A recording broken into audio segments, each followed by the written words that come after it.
మీ car EMI కట్టలేకపోతున్నారా? మీ car EMI మేము కడతాం. ఈ నెంబర్కి కాల్ చేయండి.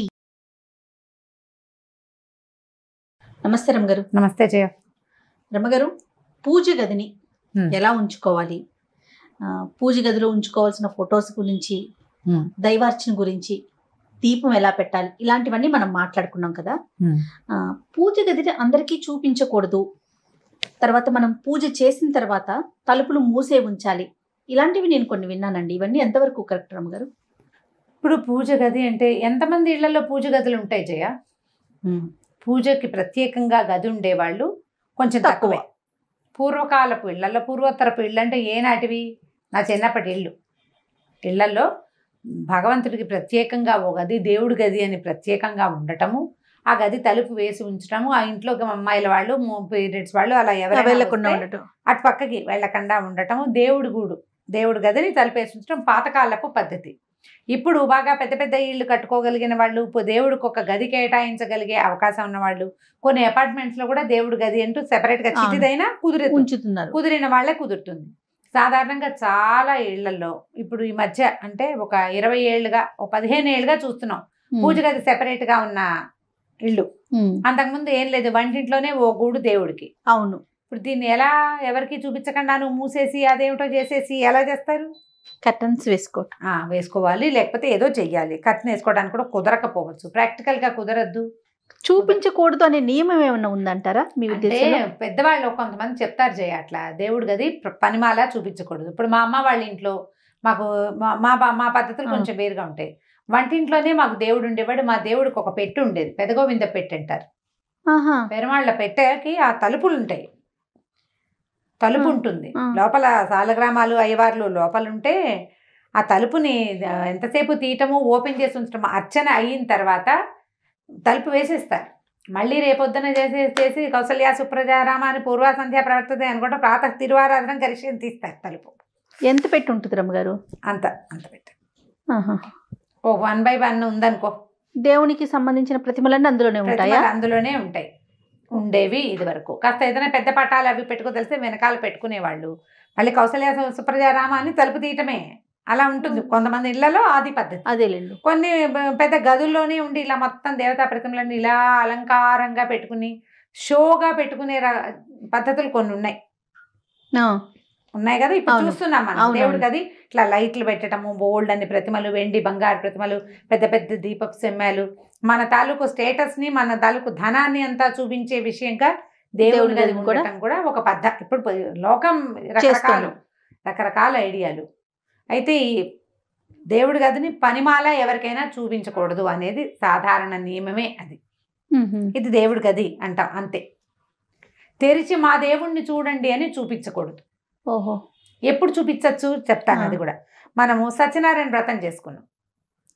దేవుని చూసి దండం పెట్టుకోండి అని వచ్చిన వాళ్ళందరినీ పిలిపించి దండం పెట్టించి పువ్వులో ఏవో వేయించి దండం పెట్టిస్తాం. వరలక్ష్మి వ్రతం చేసుకుంటాం, మా అమ్మవారిని చూద్దురు కానీ రండి అని తీసుకొచ్చి చూపిస్తాం. అట్లా ప్రత్యేకమైన అప్పుడే కానీ నిత్య ఆరాధన చేసుకునే పూజని అందరికీ చూపించకూడదు, చూపించేవాళ్ళు కాదు. వచ్చిన వాళ్ళు రకరకాల ఇబ్బందుల్లో ఉండుండొచ్చు, వాళ్ళు ఎక్కడైనా ఇబ్బందికరమైన చోట్లోకి వెళ్ళొచ్చి ఉండవచ్చు. కాబట్టి వాళ్ళని దేవతా వాటిని ముట్టుకోవటము అవి చేయకూడదు. గబుక్కున్న దేవతా మందిరాల్లోకి ప్రవేశించకూడదు. మనమే జాగ్రత్తగా ఉండాలి. వాళ్ళు చూపించినా అలాగే అని మనం యువతలకి రావడం మన మంచి పద్ధతి. కొంతమంది చూపిస్తారు, అది షోలాగా ఉంటుంది. వాళ్ళు ఎంత బాగా పెట్టుకున్నారో దేవుడి గదిని అలంకరించుకోవటం. నిజానికి వాళ్ళ ఇళ్లలో ఆ పద్ధతులు ఏం లేవు, క్రమంగా నేర్చుకుంటారు. ఎంత బాగా పెట్టుకున్నామో, ఎంత క్లీన్గా ఉంచుకున్నామో పైనుంచి ఒక గంట వేళ్లాడుతుంది. ఎన్ని ప్రతిమలు ఉన్నాయి, చక్కగా వెండి బంగారు ప్రతిమలు, దీపారాధనలు, చక్కగా కలశాలు, ప్రసాదం పెట్టుకోవడానికి ఓ పళ్ళేలు, వస్తువులు సగం. ఇదంతా ఏమిటి? ప్రదర్శన, ఆరాధనలో భాగం కాదు కదా. ఇప్పుడు ప్రదర్శన వస్తువుగా నీ పూజ గది ఉన్నది ఉంచుకుంటావు అంటే ఇక దట్స్ అప్ టు యూ. కొంతమంది చేస్తారు అట్లా, వాళ్ళకి చూపించుకోవాలని ఉంటుంది. ఇక వాళ్ళని మనం చేసేది ఏమీ లేదు. సాధారణ నియమం అయితే ఇది. సాధారణ నియమం అయితే దేవుడి గది ఊరికే ఒక గ్లాన్స్ చూస్తే ఓకే, అంతేగాని తలుపు తెరిచి ప్రతిదాన్ని ఇదిగో ఇక్కడి నుంచి తెచ్చాం అలా చూపించడం అంత మంచిది కాదు. దీపం వెలిగించేటప్పుడు, దీపం వెలుగుతున్నప్పుడు దేవుని గదికి ఉన్నటువంటి డోర్లు క్లోజ్ చేయొచ్చు.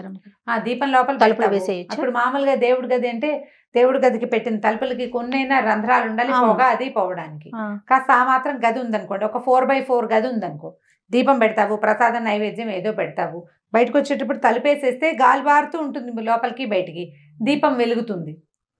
ఇప్పుడు ఏదో పెట్టాము, ఆ ప్రసాదం పెట్టాము, కొన్ని పలుకులు వదిలి పెడతావు, దీపారాధన కుందులు ఉంటాయి, ఏలుకలు వస్తాయి, పిల్లులు వస్తాయి, మన ఇంట్లో ఏదైనా ఇంకేమైనా రకరకాల జీవజాలాలు మన పెంపుడు జంతువులు ఉంటే అవి వెళ్ళచ్చు, పిల్లలు గబుక్కుని వెళ్ళి ముట్టుకోవచ్చు. అందుకు దేవుడి గది తలుపు వేయటమే మంచిది. ఎవరైనా అనుకోని పరిస్థితుల్లో ఎవరైనా మన ఇంటికి వచ్చినా కూడా ఆ బార్లా తెరిచి స్వామికి వాళ్ళని చూపించేసేయకుండా చేయొచ్చు. ఇప్పుడు భగవంతుడు సర్వాంతర్యామి చేయడు. ఈ ప్రతి పరిస్థితుల్లో, ప్రతికూల పరిస్థితుల్లో ఉన్న ప్రతి వాళ్ళు భగవంతుడితో అనుసంధానమయ్యే ఉంటారు. అవును, అనుసంధానమయ్యే ఉంటారు. అందులో ఎటువంటి నిర్వివాదాంశం అది.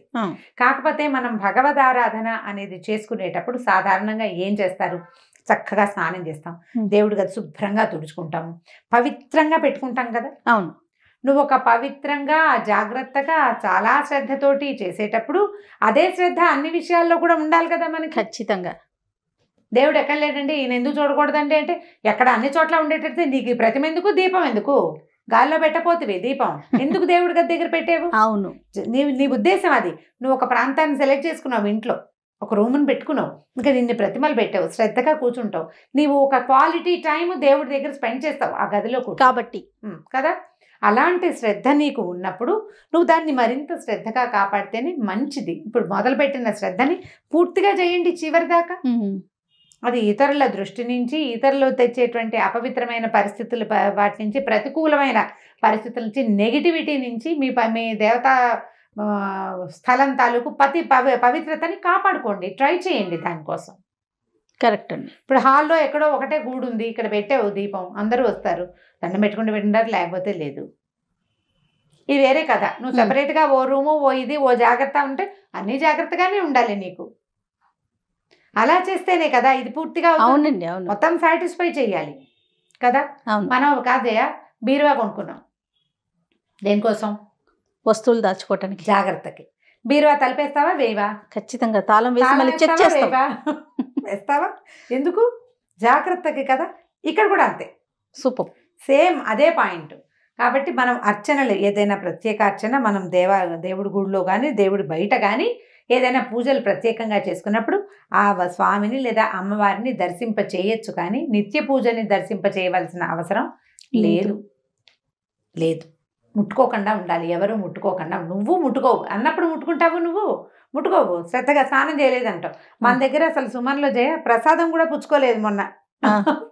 స్నానం మేము నాన్ వెజ్ తిన్నానమ్మా, నేను తీసుకోను, రేపు తీసుకుంటాను, రేపు స్నానం చేసి. ప్రసాదం తీసుకోవడానికి కూడా తల స్నానం చేయాలన్న నియమం పాటించే ప్రపంచం మంది. అవునండి. మరి అలాంటప్పుడు చక్కగా శ్రద్ధగా జాగ్రత్తగా కాపాడుకోండి దేవతా ప్రతిమల్ని, దేవతా మందిరాన్ని. వెళ్ళి వాటిని ముట్టుకోవటాలు, ఎవరింటికైనా వెళ్ళినప్పుడు ఆ మందిరంలో చేయి పెట్టడం అవి మాత్రం చెయ్యబోకండి, చాలా దోషము. వాళ్ళు ఎంత హర్ట్ అయిపోతారో. వాళ్ళు జాగ్రత్తగా కాపాడుకుంటున్న దాన్ని మనం ముట్టుకోవచ్చా? దేవుడి మందిరాన్ని ముట్టుకోకూడదు, దండం పెట్టుకోవాలి అంతే. తప్పితే మందిరాన్ని ముట్టుకోవటము, అబ్బాయి ఈ విగ్రహం బాగుందని టకీమని లేపి చేస్తారు కొంతమంది, అలాంటి వాళ్ళు ఉంటారు. ఆ పనులు చెయ్యకూడదు, అస్సలు ముట్టుకోకూడదు. సో పవిత్రంగా చూడటమే మంచిది. మనం పెట్టుకున్నప్పుడు అది నీకు ఆ పద్ధతి ఉన్నప్పుడు నువ్వు దాన్ని అలాగే కాపాడుకుంటూ తీసుకెళ్ళి ముందుకి. రైట్ రామ్ గారు, నమస్తే. నమస్తే.